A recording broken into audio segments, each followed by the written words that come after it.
বড় শঙ্কার মুখে পড়তে পারে বাংলাদেশের ক্রিকেট।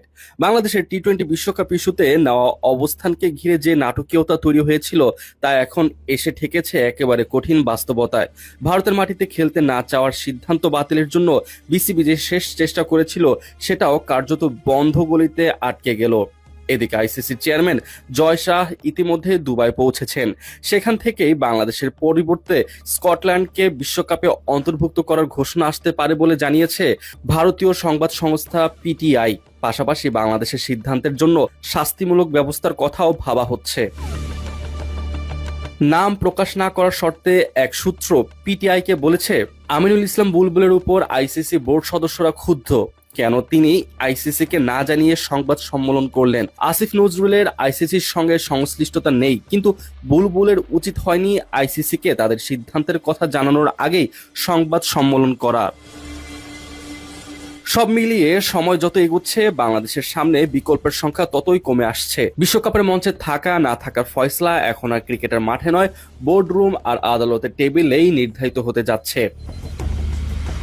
এদিকে জানা গেছে ভারতের টি-20 বিশ্বকাপের ম্যাচ না খেলানোর সিদ্ধান্ত বাতিলের আবেদনটি আইসিসি ডিসপিউট রেজুলেশন কমিটি শুনতেই পারবে না। পিটিআই জানিয়েছে, আইসিসির গঠনতন্ত্র অনুযায়ী বোর্ড অব ডিরেক্টরসের নেওয়া সিদ্ধান্তের বিরুদ্ধে আপিল গ্রহণ করার এখতিয়ার ডিআরসি নেই। ফলে বিসিবির করে এই আবেদন শুরু হওয়ার আগেই শেষ হয়ে যাচ্ছে।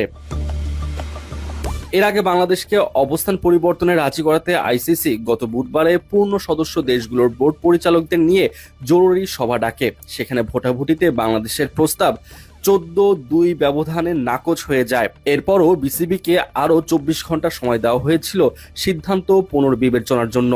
কিন্তু বিসিবি সাফ জানিয়ে দেয়, ভারতে খেলতে হলে তারা টি-20 বিশ্বকাপ বর্জনের পথেই হাঁটবে। সেই অবস্থান থেকেই গভর্নিং বোর্ডের সিদ্ধান্ত ঘোরানোর শেষ চেষ্টা হিসেবে ডিআরসির দ্বারস্থ হয় Bangladesh cricket board.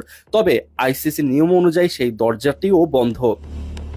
ডিআরসির term of রেফারেন্সের 1.3 ধারায় স্পষ্ট করে বলে, বোর্ড পরিচালকদের মাধ্যমে গৃহীত আইসিসির কোনো সিদ্ধান্তের বিরুদ্ধে আপিল শুনতে পারবে না এই কমিটি। ফলে বিসিবির সামনে এখন একমাত্র আইনি পথ হিসেবে থাকছে ক্রীড়া আদালত।